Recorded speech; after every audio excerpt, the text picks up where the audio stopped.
Welcome to the class. हम solve करने वाले हैं एक्सरसाइज 6.2 के क्वेश्चंस को। तो एक्सरसाइज 6.1 के सारे क्वेश्चन सॉल्व कराए जा चुके हैं, जिसका लिंक इस वीडियो के डिस्क्रिप्शन बॉक्स में आपको मिल जाएगा, तो वहां से आप देख सकते हैं। और चलिए स्टार्ट करते हैं, एक एक क्वेश्चन को सॉल्व करते हैं। तो फर्स्ट नंबर के क्वेश्चन का फिगर यहाँ पे कुछ दिया हुआ है, और हमें क्या दिया हुआ है क्वेश्चन में, if A B parallel C D, यानी A B line C D line के पैरेलल है और C D parallel E F, यह C D line E F line के पैरेलल है। और क्या दिया हुआ है हमें, y ratio z equals to 3:7 यह दिया हुआ है। तो फाइंड x की वैल्यू हमें निकालनी है, x की वैल्यू निकालनी है। तो सॉल्व करते हैं इसे, देखते हैं क्या आता है। सॉल्व करके x की वैल्यू फाइंड करते हैं। तो सबसे पहले इसको यहाँ पर देखिए, y ratio z equals to 3:7 है, y ratio z equals to 3:7 है। तो हम मान सकते हैं इसे let angles y equals to 3a and z equals to 7a। हम मान लेते हैं कि y equals to 3a and z equals to 7a, इतना रेशियो दिया हुआ है। तो हमने मान लिया है y equals to 3a z equals to 7a हमें मिल चुका है। और क्या दिया हुआ है क्वेश्चन में, और क्या दिया हुआ है, given if A B parallel C D and C D parallel E F, यह दिया हुआ है। देन अब देखिए, then A B parallel E F, then A B parallel E F. तो इस चैप्टर में टोटल 2 थ्योरम हैं, दोनों थ्योरम प्रूफ कराई जा चुकी हैं। उसका भी लिंक इस वीडियो के डिस्क्रिप्शन बॉक्स में आपको मिल जाएगा।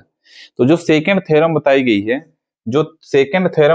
है, उसमें क्या बताया गया है कि यदि A B line C D line के पैरेलल है और C D line E F line के पैरेलल है, तो A B line E F line के पैरेलल होगी। यह थ्योरम प्रूफ कराई जा चुकी है। तो मैं यहाँ पे थ्योरम सेकंड लिख देता हूँ, वीडियो जाके आप उसे जरूर देख लें। और यहाँ पे रीजन आप लिख लीजिएगा, रीजन मैं यहाँ पे लिख देता हूँ, रीजन मैं यहाँ पे लिख रहा हूँ थ्योरम सेकंड और डॉट डॉट, जिस थ्योरम सेकंड आप यहाँ पे लिख लीजिएगा, उसका वीडियो का लिंक इस वीडियो के डिस्क्रिप्शन बॉक्स में आपको मिल जाएगा। तो थ्योरम प्रूफ जरूर करते आना चाहिए आपसे, क्योंकि एग्जाम में भी पूछ देता है। तो चलिए, जब ए बी ई एफ के पैरेलल है, आ जाइए फिगर में। अब ए बी क्या है, ई एफ के पैरेलल है। ए बी ई एफ के जब पैरेलल है और यह इंटरसेक्टिंग लाइन है, तो ये एंगल और ये एंगल दोनों इक्वल होंगे। क्यों इक्वल होंगे, अल्टरनेट इंटीरियर एंगल से। इस चैप्टर का इंट्रोडक्शन पार्ट वीडियो भी बनाया जा चुका है, उसका भी लिंक इस वीडियो के डिस्क्रिप्शन बॉक्स में मिल जाएगा।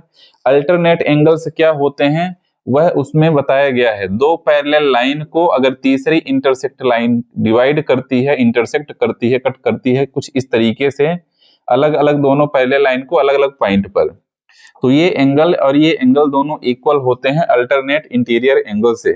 तो जब ए बी ई एफ के पैरेलल है, तो यहाँ पे हम लिख सकते हैं then x equals to z, then x equals to z।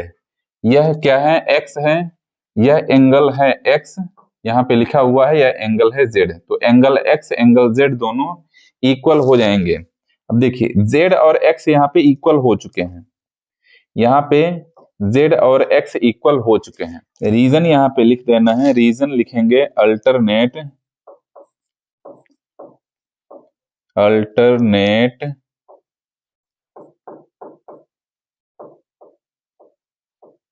Interior angle, alternate interior angle. यहाँ पे रीजन लिख देना है, किस रीजन से ये दोनों इक्वल हुए। ठीक है, x और y इक्वल हो चुके हैं। अब देखिए फिगर में वापस आइए, यह हो एंगल x, यह है एंगल y, दोनों एंगल का सम 180 डिग्री होता है। क्यों होता है बताता हूं मैं अभी, आपको ही पता होगा। x plus y equals to 180 degree. क्यों ये दोनों 180 डिग्री क्यों होंगे, यहाँ पे मैं लिखूंगा को इंटीरियर एंगल। क्योंकि ये दोनों क्या है, को इंटीरियर एंगल हैं, दोनों को इंटीरियर एंगल हैं, इसलिए यह दोनों का सम 180 डिग्री हो जाएगा।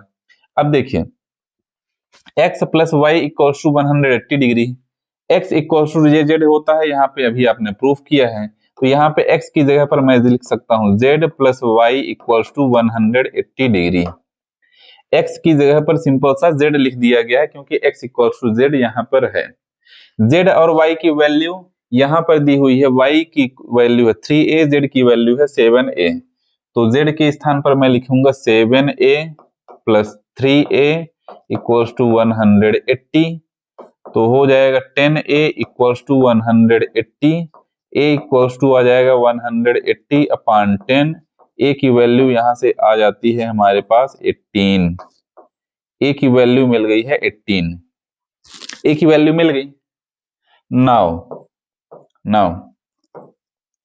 हमें पता है कि x इक्वल्स टू होता है z, x इक्वल्स टू होता है z, और z इक्वल्स टू होता है यहाँ पे 7a, z इक्वल्स टू है 7a, स्टार्टिंग में ही हमने माना है z इक्वल्स टू 7a, तो x इक्वल्स टू हो जाएगा 7a, x इक्वल्स टू हो जाएगा 7a, तो यहाँ से x equals to 7 into 18, 7 into 18 हो जाएगा, तो x की वैल्यू यहाँ से आ गई, x इक्वल्स टू 126, x की वैल्यू यहाँ से मिल चुकी है 126, और यही हमारा फाइनल आंसर हो जाएगा। इसी के साथ क्वेश्चन नंबर 1 हो जाता है समाप्त।